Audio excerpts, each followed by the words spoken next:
What's up, everybody? So it's been a crazy couple of days here. My wife hasn't been feeling all that well. She's been under the weather.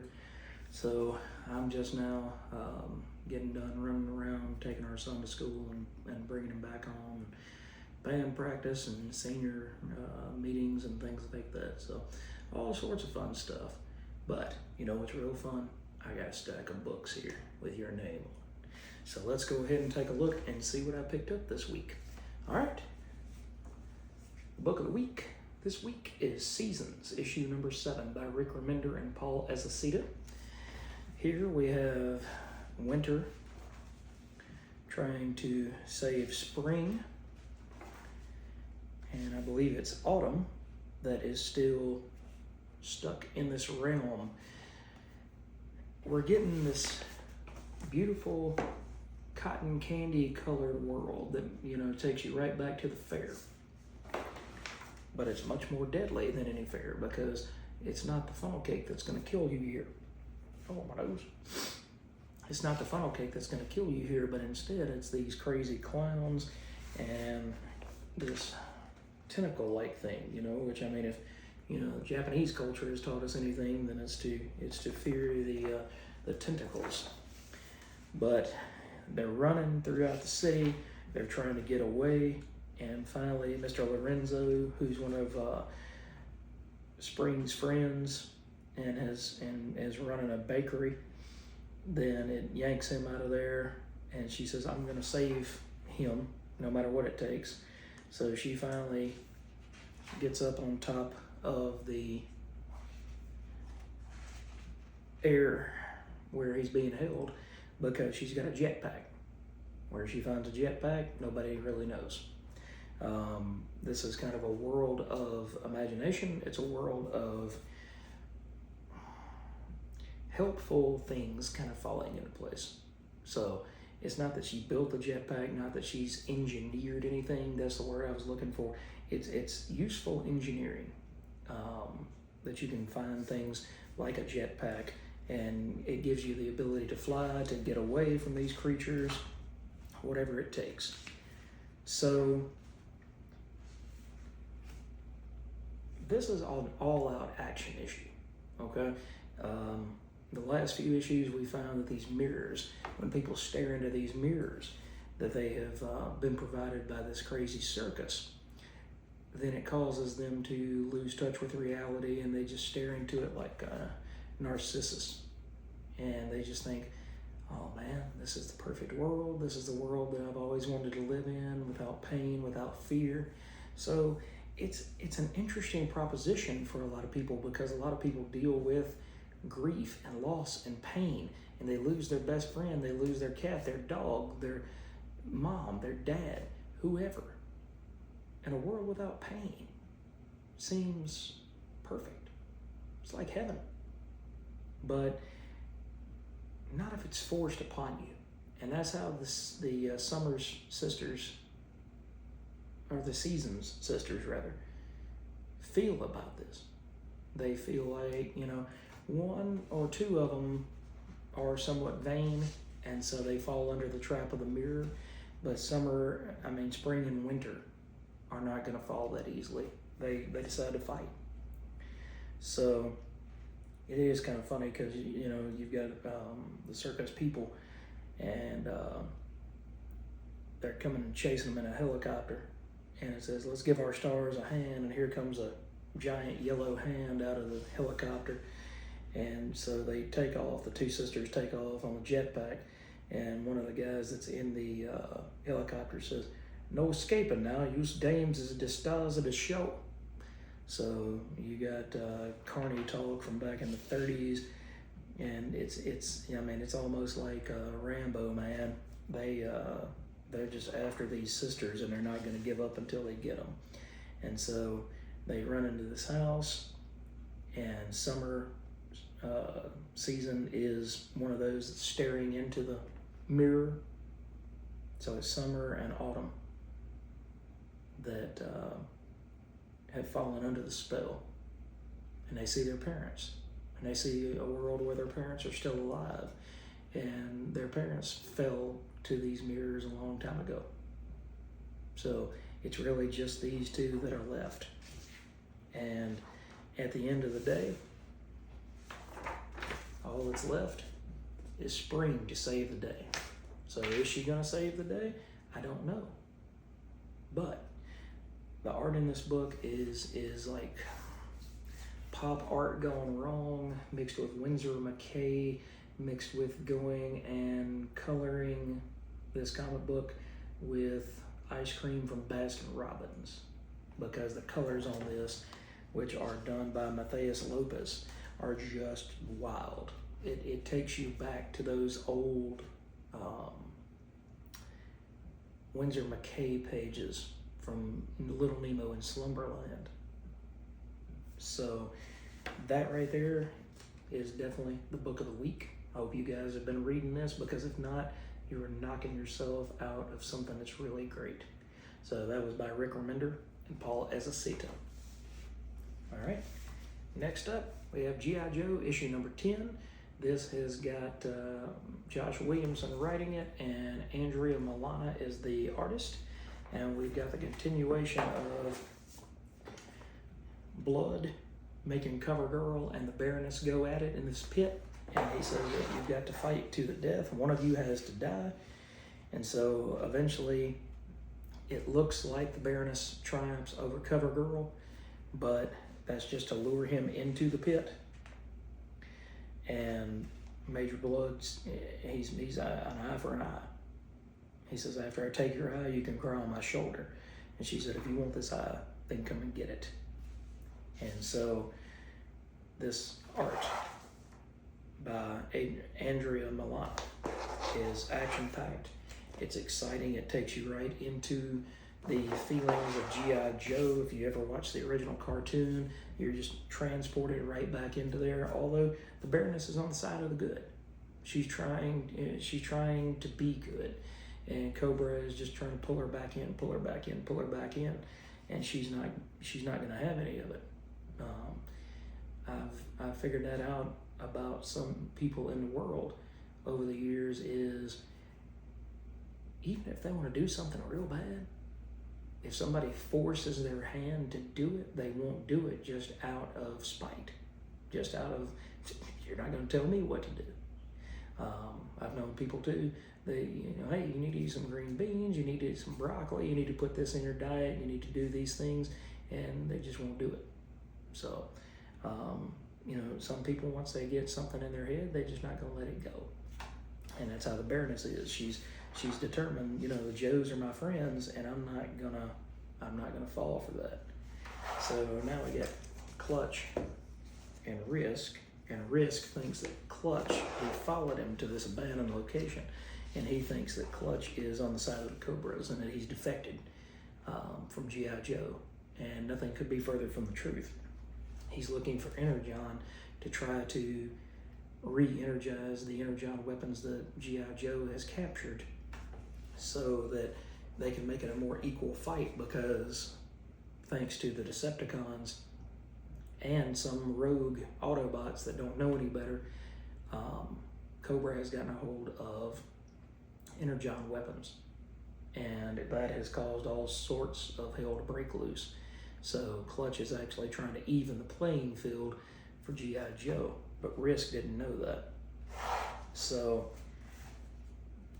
this is a lot of fun. No offense to Larry Hama, but I haven't bought the first compendium of G.I. Joe just yet, so my brother's got the entire first run of G.I. Joe from Marvel, but I don't have time to sit down and read all of that. I've still got the Saga compendium. I've got a really cool book coming next week. Might be a big book, and it might be a hardcover book, but that's all I'm gonna say for right now. But if you haven't given G.I. Joe a look, this is a different approach with the same chess pieces on the board. It's taking a different route. So check it out. All right, next up is Falling in Love on the Path to Hell, issue 9. This is by Jerry Duggan, Gary Brown, Chris O'Halloran. Who else is on there? Well, we've still got the very Tom Mandrake-esque artwork. And this is the story of a Sami. So we've kind of left the island behind in this issue, and you're learning that this particular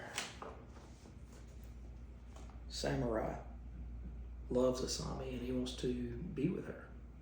And her devotion to her sisterhood, her devotion to the samurai way is getting in the way of him being able to love her. And so she spurns him. And he comes to her again for a second time. And he says, I regret that I have no Nakadu to broker this arrangement, so I am being direct with you. Would you join with me and be my wife? Please accept this gift. And he offers her a boon. And she merely turns around and says, I cannot. My sisters need me. You will find a more suitable wife than I wish you peace. And his heart is broken and his feelings are hurt. So he just turns from her and walks away. And this was his Darth Vader moment.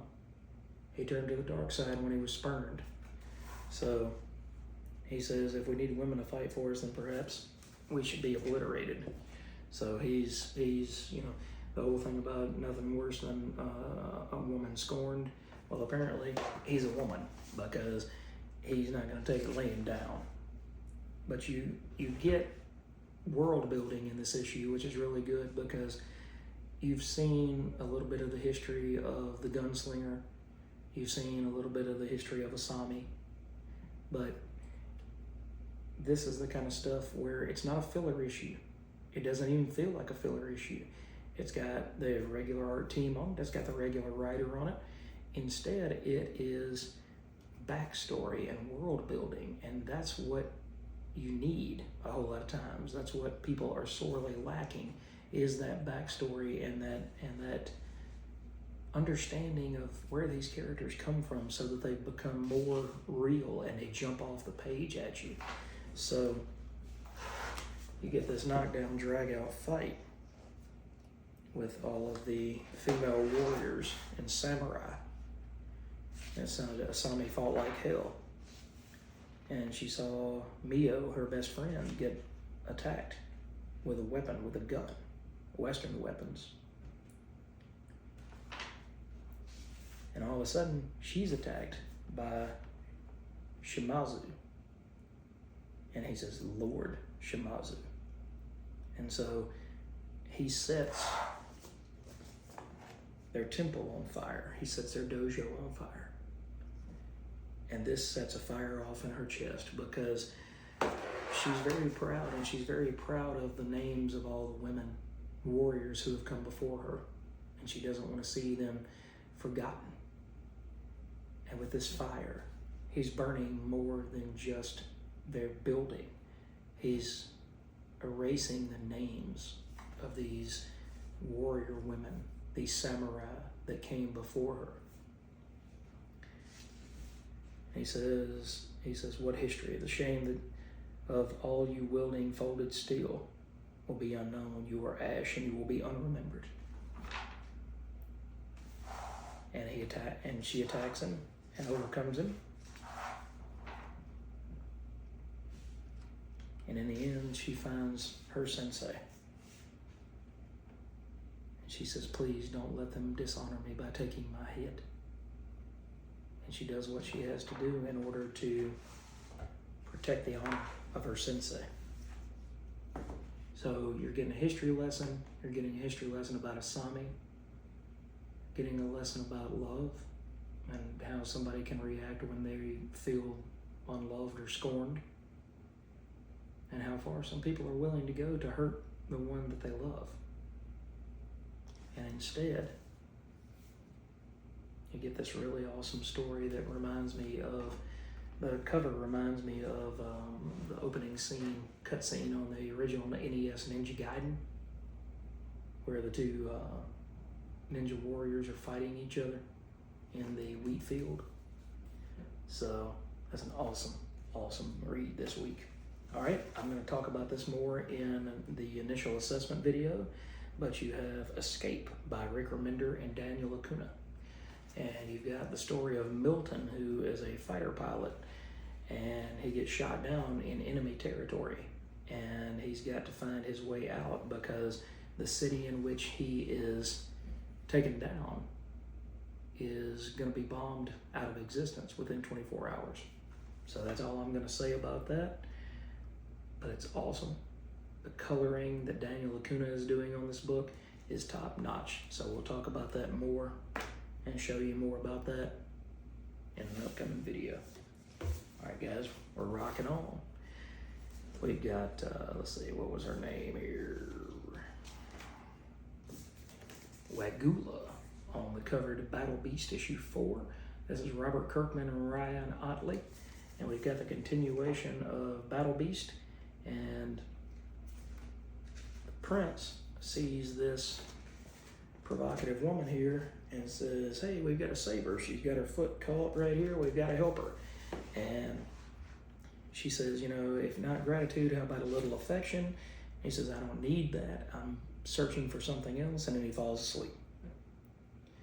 And then the prince says, uh-oh. And she says, don't worry, you'll be asleep soon too. You should have listened to your friend.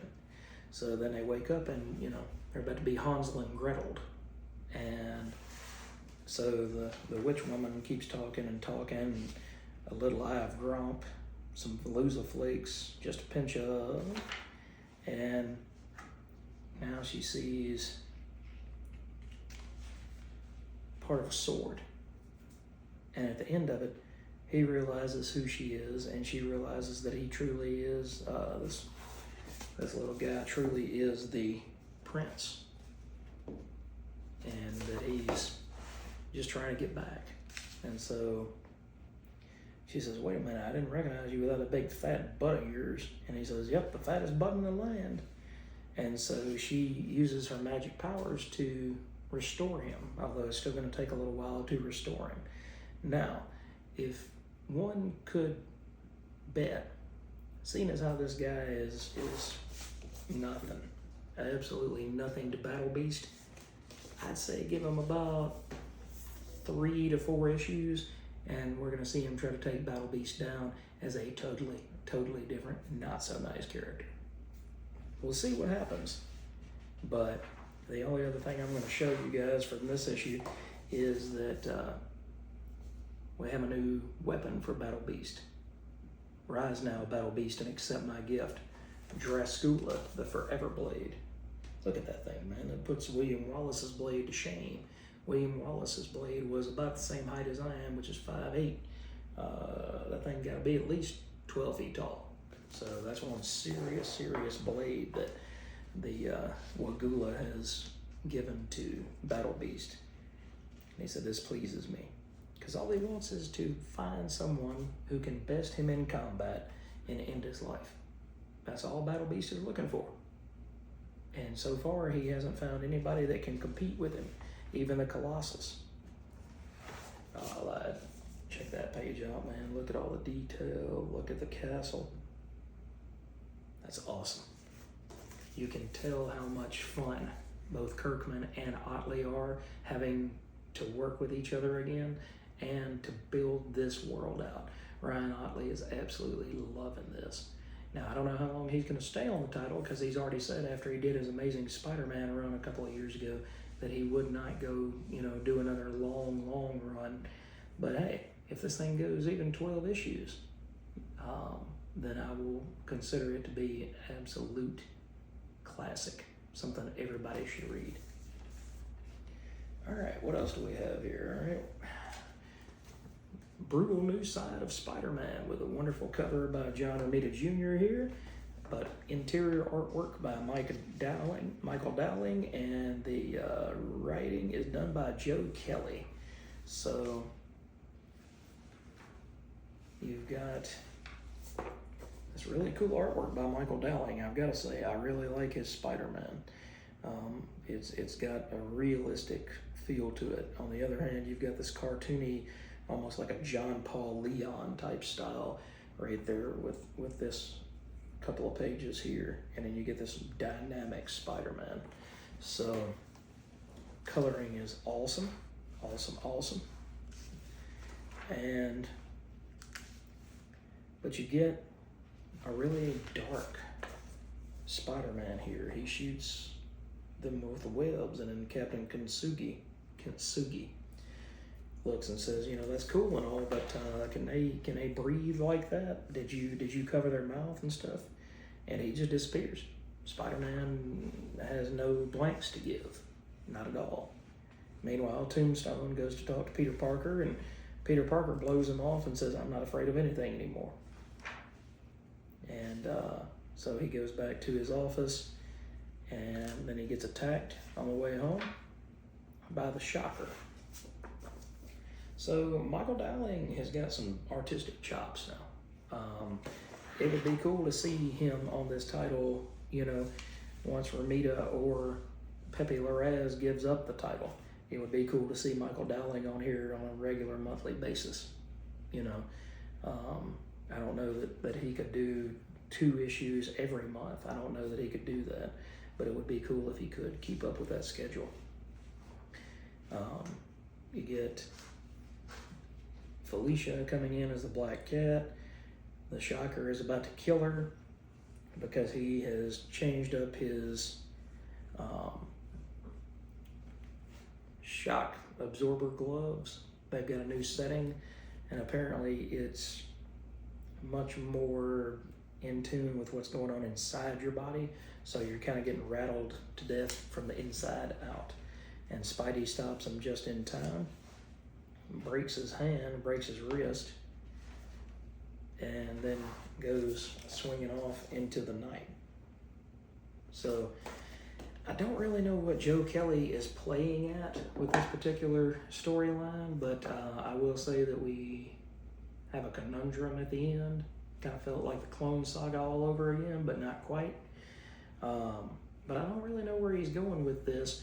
I don't know if it's because of the fight with Hellgate. I don't know if something opened. I don't know if a portal opened, but it's got my attention, so we'll see what happens. And by the way, that is Legacy issue number 974.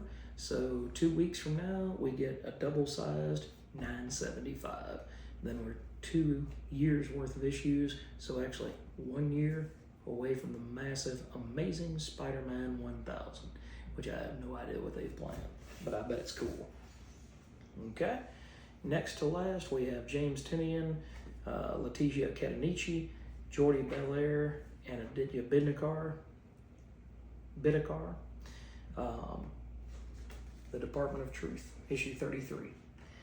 To be honest, I think I'm going to hang out with the Department of Truth through this next Elvis story that they've got, which is a 3-parter, so it's going to be in the upcoming 0 issue, and in 34 and 35, and I might dip out, because it's good, and it's interesting, and the artwork by Letitia Cadenici is really cool. It's got an otherworldly type feel, even though this is supposed to be almost it almost looks like a flashback sequence, but instead it's the glow of the television.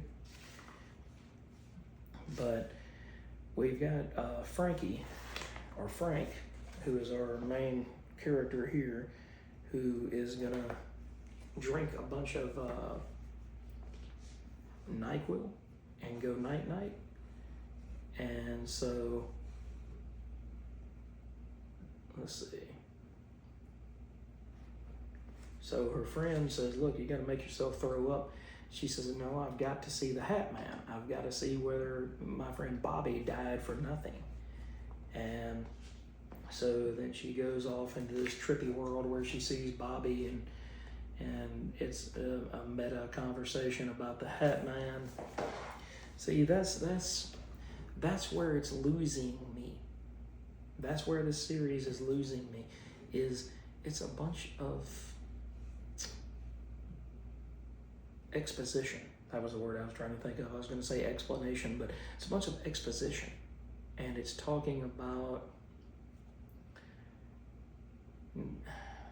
I don't want to say it's talking about nothing, but it's kind of the same argument that a lot of people have had about people sitting around eating in comics. What are you accomplishing with that scene? if they're going there and then the Rhino, if it's Peter and Mary Jane, for example, I know Marvel. I don't care. It's Peter and Mary Jane. If Peter and Mary Jane are sitting at a table somewhere and they're having dinner and then the Rhino attacks, boom, there's a reason for them to be sitting at the table. But why do we have to have people having these big grand expositions and they're sitting at a cafe? Look, when the Avengers used to have pages like that, they'd be standing around talking at a computer. They would be in their version of the danger room where they're training. They wouldn't be at, Cafe Olay down the street ordering Mexican.